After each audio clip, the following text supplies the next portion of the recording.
You start creating some openings for yourself.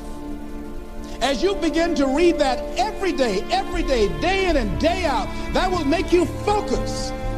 That will discipline your thinking.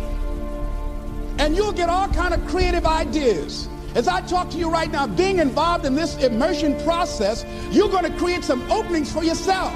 You're going to get some ideas. You're going to feel your adrenaline flowing, and you're going to think about something, some idea you had, and you say, I want to go back and I'm going to look at that again from a different vantage point, not from the level of the problem of the obstacles that I encountered, but from a higher vantage point. Because what you will begin to see and to know as I talk to the higher consciousness within you, that you are powerful, that you are a miracle worker. And that inner conversation has conditioned you to believe that you are not. And as you begin to discover the truth of who you are, whatever challenge that you're facing in life, and if you're living, you're facing some challenge, you'll begin to know that you're powerful and that you're a miracle maker. So as you begin to write down exactly what it is that you want, read it every day. The next thing is, see yourself there. How will you feel once you get there? What will the experience be like for you? What will be different? What kind of person do you have to become in order to get there? Visualize yourself there, living the experience. You want to see yourself beyond your circumstances. You got a challenge, see yourself beyond your challenge. See yourself with the challenge already resolved. And knowing that all is well, seeing yourself in control and in charge of your destiny, being healthy and happy. The next thing is, it is important in the area of motivating yourself, it's important to know why you're doing it. Because that mind will say, why bother? Why go through all this? This is too hard. No, throw in the towel. It's not worth it. Has it ever said that to you before? Here's how you can handle that. Here's how you override that. Write down 5 reasons why you deserve it. Why do you deserve what you want? Why you? Why do you deserve it? What meaning and value will it bring to your life? What's so different about you that you deserve your goal or this goal? And when you write down those 5 reasons, when you have some down moments, and you're going to have them, when that conversation starts talking to you and it's going to talk to you, what you will do is you can pull that out and read it, and it will build you up. It will be your rod and your staff to comfort you through some challenging moments, because you're going to have some. Life will knock you between the eyes. It will catch you on the blind side, come out of nowhere, stuff you can't anticipate that will knock the wind out of you. You want to give up. That's why it's important for you to work on yourself, listening to tapes, building yourself up, talking to yourself with power, feeling, and conviction. See, if you won't feel respect, it's because you aren't choosing to focus on being respected. You're not communicating to yourself you should be respected. What if I said something to you? I said it in a way that made you feel disrespected.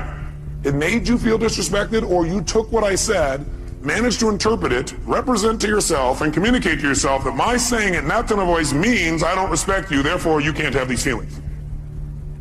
Does that make any sense? No. Do we do it all the time? Yes. Do we want to continue to do it? No. Okay? We want to change that. You can't ever lose anything. Now you can perceive you've lost something. And by the way, do some people who've not lost a limb, not lost their eyesight, not lost anything, feel like they've lost over little stupid things, yes or no? Some people feel lost about something they never even had in the first place. Like they had this goal and it didn't happen. And then they go, shit, I lost my goal. You never had it. Or they have this expectation. Most upsets are about expectations that aren't met. Isn't that true? You expect somebody to do something. You expected yourself to do something. You expected life to do something. You expected the weather to be a certain way, and it didn't happen. You go, oh, I lost out. How could you lose out on something you never had? You must have been very confused. So you can't lose. But if you want to feel bad, what you have to do is have the illusion of loss. Create the illusion of loss. That's all you have to do to feel bad. So I'll guide you on how to feel bad. Step 1, feel bad. Create the illusion of loss. I want you to make sure you take notes. The next time you want to feel bad, you know what to do. Okay? Now, after the illusion of loss, what that usually does is that creates the second major emotion in the anatomy of human emotion, and that is feeling of hurt. feel hurt. And usually what happens is people don't notice the loss thing, they notice they feel hurt. If they're sensitive. Because this stuff happens pretty fast, doesn't it? And we've forgotten it's loss. All we know is we feel hurt. Anytime somebody feels hurt, what it really is, they have a sense of loss about something. They lost out on their expectation, they lost out on what they thought they had, they think they've lost out on something else, they think they're missing out, they think something has changed, they think they're losing something, they feel bad, they feel hurt. How many of you have felt hurt in a personal relationship? Great. Tell me, raise your hand and tell me, what did you feel hurt about? Give me an example. Yes, sir. You felt hurt about dishonesty, meaning you felt this person had been dishonest with you. You'll never be the same. And you can't pick the one that's going to totally change your life. You just have to do like all of you I know do. Consistently go, consistently go, consistently go, consistently take notes, consistently go to seminars, lectures, and all of the rest, because some of them will be life-changing.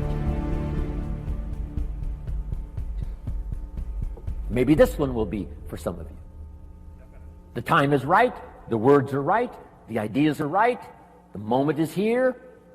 We don't know. We just come as many times as we can, be affected by as much language as we can, and see what that'll do for our sight and our ambition, our willingness to develop skills, be a leader, influential. Here's the next one. Be a selective listener. Don't just load up on stuff that isn't going to count. We all need a little humor, but not that much. Life is a pretty sober place. It's life or death. It's success or failure. It's flourishing or mediocrity. This is a serious matter. So, make sure that what you listen to gives you the full range, a good diet of things to listen to. The positive, yes, but the negative also. We need to hear it from both sides.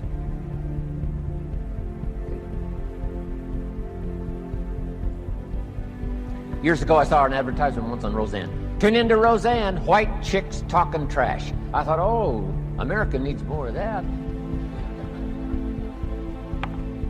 Now, you don't need much of that. White chicks talking trash.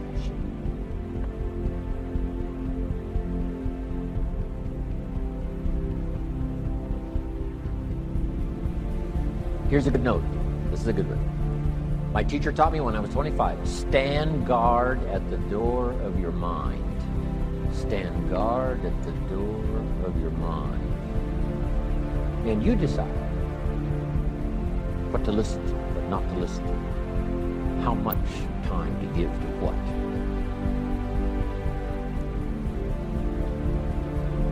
Now the third one is important, and when we come back this afternoon, we'll continue it. But here's number 3. Read all the books.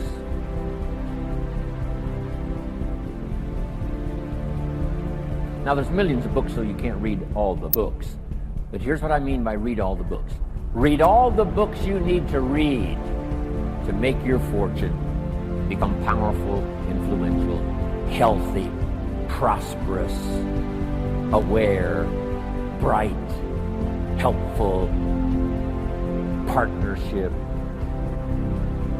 father, mother, grandparent. Read all the books you need for your life to flourish and become the best it can possibly be during the course of your lifetime.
you.